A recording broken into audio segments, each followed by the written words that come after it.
السلام علیکم عزیز طلباء و طالبات۔ اس سے پہلے کے لیکچر میں ہم لوگ اشتہار کی تعریف کے ضمن میں پڑھ رہے تھے۔ سی اسکل کا یہ جو مضمون ہے، اس کا بنیادی مقصد یہی ہے کہ آپ طلباء و طالبات کو معاشی میدان میں خود کفیل بنایا جائے، آپ کے اندر مہارتیں پیدا کی جائے جو آپ کے مستقبل میں آپ کے لیے مددگار ثابت ہو سکے۔ عزیز طلباء و طالبات، میڈیا یا جرنلزم ایک ایسا ذریعہ ہے جس سے آپ وابستہ ہو کر نہ صرف دولت بلکہ نام و نمود بھی کما سکتے ہیں، ترقی کر سکتے ہیں۔ اس سے پہلے کے لیکچر میں یا اس سے پہلے کے سیمسٹر میں ہم لوگ نے میڈیا کو سمجھنے کی کوشش کی، جرنلزم کو سمجھنے کی کوشش کی، اس کی تعریفات کو سمجھا۔ بعض ازاں اس سیمسٹر میں بھی ہم لوگوں نے میڈیا سے وابستہ کس طرح ہو سکتے ہیں، میڈیا میں ایسے کون سے ذرائع ہیں جن سے ہم معاشی طور پر فائدہ حاصل کر سکتے ہیں، وہ بھی ہم نے پڑھا۔ اس میں ایک اہم چیز تھی اشتہار۔ اشتہار کسے کہتے ہیں، اس کے معنی و مفہوم بھی ہم نے سمجھنے کی کوشش کی۔ اشتہار دراصل عربی زبان کا لفظ ہے جس کے لغوی معنی ہیں شہرت دینا، مشہور کرنا، اطلاع، اعلان، چھپا ہوا کاغذ جس کے ذریعے کسی چیز کی شہرت کی جائے۔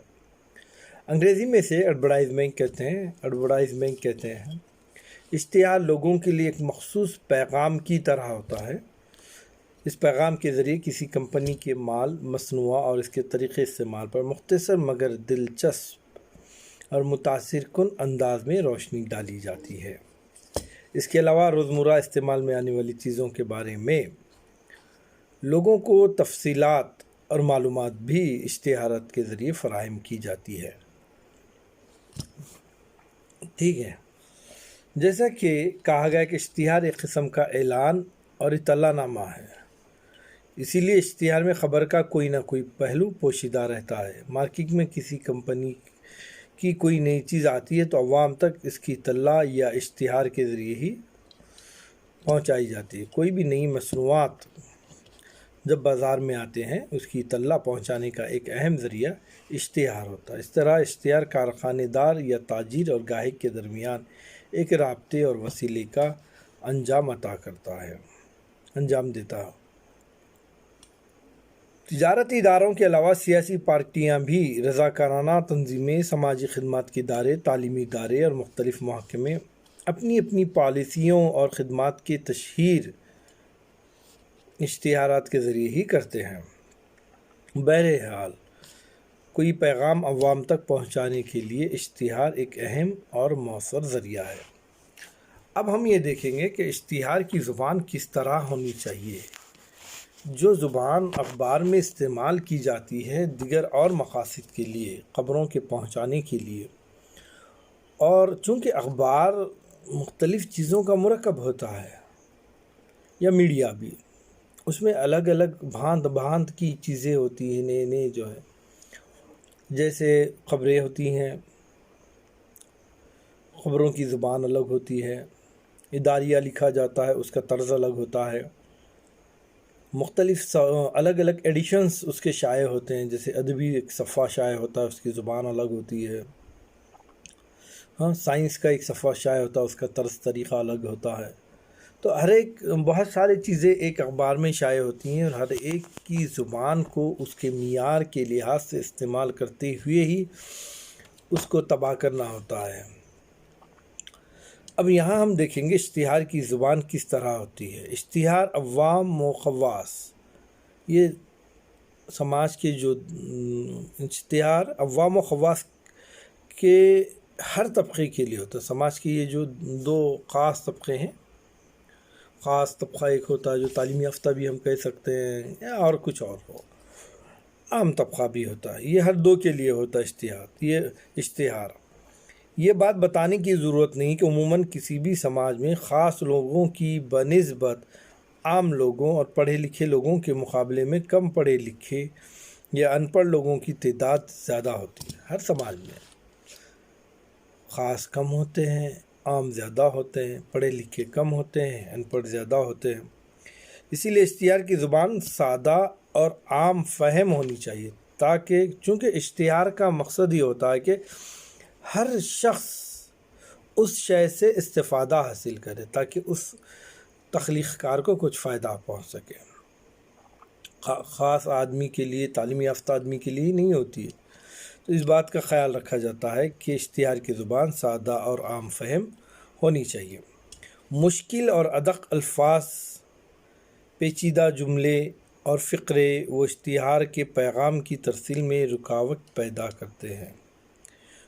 مشکل اور ادق مشکل ایسے الفاظ جو سمجھنے میں بآسانی نہیں آ سکتے، ایسے الفاظ، پیچیدہ جملے، اگر یہ ہم اشتہار میں شامل کریں گے تو قاری جو اس اخبار کو پڑھ رہا ہے یا وہ ناظرین جو میڈیا دیکھ رہے ہیں، ان لوگوں کو وہ چیزیں سمجھنے سے قاصر ہو جائیں گے، لہٰذا اشتہار کا جو مقصد ہے وہ فوت ہو جائے گا، اور پیغام کی ترسیل میں یہ ایک طرح کی رکاوٹ پیدا کرتے ہیں۔ نتیجے کے طور پر اشتہار کا مقصد ختم ہو جاتا ہے۔ اشتہار دینے کا مقصد ہی یہ ہوتا ہے کہ اپنی مصنوعات، روزمرہ کی اشیاء، اپنے خیالات، وہ نظریات اور خدمات سے عوام کو استفادہ دلایا جائے، واقف کروایا جائے۔ یہی اشتہار کا سب سے بڑا مقصد ہوتا ہے۔ اشتہار بھی ایک طرح کی خبر یا خبرنامے کی طرح ہوتا ہے، لیکن خبروں کی زبان سے اشتہار کی زبان ذرا مختلف ہوتی ہے۔ جو زبان خبروں میں استعمال کی جاتی ہے، اس زبان سے اشتہار کی زبان مختلف ہوتی ہے۔ اشتہار کی زبان سادہ ہونے کے باوجود پرکار ہونی چاہیے۔ الفاظ، فقرے اور جملے مختصر لیکن پرمغز، معنی آفریں اور دل میں اتر جانے والے، شاندار اور جاندار ہونا ضروری ہے۔ مختصر ہونا، پڑھے تو پڑھنے میں چاشنی ہو، سننے میں بھی چاشنی ہو۔ معنی آفریں ہونا، اور وہ جس چیز کا اشتہار کر رہے ہیں وہ بآسانی سمجھ میں آنے والے ہونا ضروری ہے۔ مصنوعات کے اشتہارات اور گھریلو اشیاء کے استعمال کی چیزوں کے اشتہار کی زبان میں تھوڑی شوخی اور رنگینی کو عام طور پر لوگ پسند کرتے ہیں۔ تو یہ رہی اشتہار کی زبان، جو خبروں کی زبان سے مختلف ہونا ضروری ہے، یعنی تھوڑی سی شوخی اور رنگینی بھی اس کے اندر شامل ہونا ضروری ہے۔ اشتہار سازی کا فن کیا ہے؟ اشتہار سازی ایک فن ہے، ایک ہنر ہے، ایک آرٹ ہے۔ اس فن میں مہارت حاصل کرنا بہت زیادہ ضروری ہے۔ مہارت حاصل کرنے کے لیے دیگر فنون کی طرح لگن، محنت اور مشقت کی بھی ضرورت ہوتی ہے۔ ایسا نہیں کہ اشتہار یوں ہی ہم آسانی سے بنا سکتے ہیں، ایک فن ہے یہ۔ کسی چیز کا ہمیں اشتہار بنانا ہے تو کئی پہلوؤں سے اس پر غور و فکر کرنی پڑتی ہے۔ اشتہار سازی ایک تخلیقی فن ہے۔ اس میدان میں وہی شخص کامیاب ہو سکتا ہے جو تخلیقی صلاحیتوں کا مالک ہوتا ہے۔ قوت تخیل اور تخلیقی صلاحیت کے بغیر اس میدان میں ایک قدم بھی انسان آگے نہیں بڑھا سکتا۔ تخلیقی صلاحیتوں کے علاوہ زبان و بیان پر عبور اور قدرت بھی لازم ہے۔ اگر زبان و بیان پر اسے قدرت نہ ہو، عبور نہ ہو، تو ظاہری بات ہے کہ ایک اشتہار کے لیے کس طرح سے زبان استعمال کی جائے، کس طرح بولا جائے، کس طرح لکھا جائے، ان چیزوں سے وہ قاصر ہو جائے گا، پھر مقصد فوت ہو جائے گا نا۔ یہ بات بتانے کی ضرورت نہیں کہ اگر زبان و بیان پر قدرت نہ ہو تو ہم اپنے دل کی بات دوسروں تک مؤثر طریقے سے نہیں پہنچا سکتے۔ جس زبان میں اشتہار بنایا جانا مقصود ہو، اس زبان کی تہذیبی روایت، اس زبان بولنے والوں کے مذہبی اعتقادات، سماجی صورتحال اور اس کے ادبی و تہذیبی سرمایے سے واقفیت کا ہونا بے حد ضروری ہے۔ اشتہار سازی کے فن میں مہارت حاصل کرنے کے لیے علم نفسیات سے بھی واقفیت ہونا بہت زیادہ ضروری ہے، کیونکہ اگر ہمیں علم نفسی اس بات کا تو احساس ہونا ضروری ہے کہ یہ جو تخلیق ہے، یہ جو مصنوعات ہیں وہ کس کے لیے ہیں، وہ کون سے لوگ اس کو استعمال کرنے والے ہیں، ان کی سوچ کیا ہے، وہ لوگ اس چیز کو کس نظریے سے پسند کرتے ہیں، اسی نظریے میں ڈھال کر جو ہے اشتہار ساز جو ہے پیش کرتا ہے۔ بعض مصنوعات اور چیزیں بچوں کے لیے ہوتی ہیں، بعض بڑوں کے لیے، کچھ عورتوں کے لیے ہوتی ہیں تو کچھ مردوں کے لیے ہوتی ہیں، بعض چیزیں نوجوانوں کے لیے ہوتی ہیں تو بعض اشیاء بوڑھوں کے لیے ہوتی ہیں، کچھ اشیاء ایسی بھی ہوتی ہیں جو بلا قید عمر اور جنس تمام لوگوں کے لیے استعمال کی ہوتی ہے۔ اسی طرح موسم کے اعتبار سے بھی روزمرہ کی چیزوں کا استعمال بدلتے رہتا ہے۔ گرما کے موسم کے تقاضے کچھ اور ہوتے ہیں تو سرما کے موسم کے تقاضے کچھ اور ہوتے ہیں۔ ان تمام باتوں کو ذہن میں رکھتے ہوئے کسی چیز کا اشتہار بنانا پڑتا ہے۔ ان موقعوں پر علم نفسیات سے واقفیت بڑی مددگار ثابت ہوتی ہے۔ عمر اور جنس کے اعتبار سے ہر کسی کا زاویہ نظر، پسند، سوچ مختلف ہوتی ہے، الگ الگ ہوتی ہے۔ بچوں کی سوچ الگ ہوتی ہے، بڑوں کی سوچ الگ ہوتی ہے، مردوں اور عورتوں کی سوچ میں فرق ہوتا ہے۔ مختصر ہے کہ عمر اور جنس کے اعتبار سے ہر ایک کے سوچنے کا انداز اور ان کے زاویہ نظر بھی مختلف ہوتا ہے۔ کسی چیز کا اشتہار بنانا مقصود ہو تو اس بات کا خیال رکھنا بے حد ضروری ہے کہ یہ اشتہار کس عمر اور جنس کے لیے بنایا جا رہا ہے۔ ان کی نفسیات کو دیکھتے ہوئے اشتہار بنایا جائے تو وہ اشتہار زیادہ مؤثر اور کارگر ثابت ہو سکتا ہے۔ بہرحال اشتہار سازی میں علم نفسیات کی اہمیت سے انکار نہیں کیا جا سکتا، بلکہ علم نفسیات کے بغیر ہم اشتہار سازی میں کامیابی بھی حاصل نہیں کر سکتے۔ اخبار اور رسالے کے لیے اشتہار کے تقاضے کچھ اور ہوتے ہیں اور ٹی وی ریڈیو کے لیے کچھ اور ہوتے ہیں۔ اخبار اور رسالے میں اشتہار کے لیے جگہ ہوتی ہے، جبکہ ریڈیو اور ٹی وی میں وقت متعین ہوتا ہے نا۔ جگہ کے اعتبار سے اخبار اور رسالے میں اشتہار شائع کیا جاتا ہے، اتنا سائز رہے گا، اتنے سائز کی قیمت کچھ اور رہیں گی، اور جب ٹی وی میں جائیں گے تو اتنے منٹ اشتہار بولا جائے گا، تو اس میں وقت متعین ہوتا ہے اور اس میں سائز متعین ہوتا ہے۔ جتنی جگہ اور جتنا وقت دیا گیا ہوتا ہے اتنی ہی جگہ اور وقت میں اشتہار بنانا ہوتا ہے۔ اسی لیے نپے تلے الفاظ، کم سے کم الفاظ میں زیادہ سے زیادہ مفہوم ادا کرنے والے فقروں اور جملوں کی بڑی اہمیت ہوتی ہے۔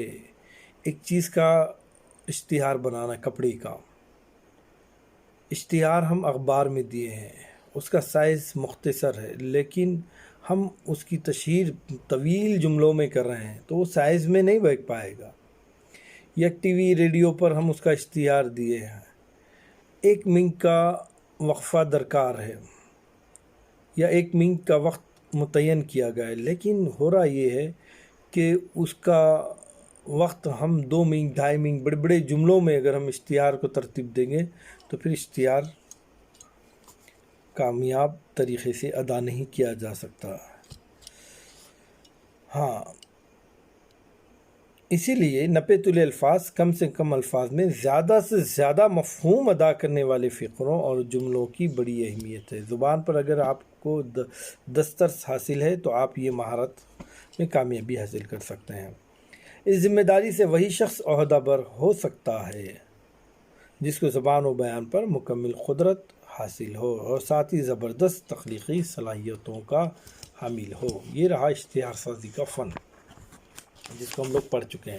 اشتہار کی تعریف دیکھی، زبان دیکھا اور اس کا فن دیکھا۔ اشتہار اب ہم جو ہے اس کے بعد کے نیکسٹ لیکچر میں اس کی ضرورت، اہمیت اور مقاصد پر بھی ہم جو ہے نظر ڈالیں گے۔ کیا ضرورت ہے اشتہار کی، کیا اہمیت ہے اور اس کے کیا مقاصد ہیں، یہ بھی جاننا ہمارے لیے بہت زیادہ ضروری ہو جاتا ہے، کیونکہ یہ ایک ایسا فن ہے جس سے وابستگی یقیناً ہمیں معاشرے میں کامیاب انسان بنانے کے لیے مددگار ثابت ہو سکتی ہے۔ لہٰذا آج کے لیے اتنا کافی ہے، دوسرے لیکچر میں ہم دیگر اور باتوں کو شامل کریں گے۔ آج کے لیے اتنا کافی ہے، اللہ حافظ۔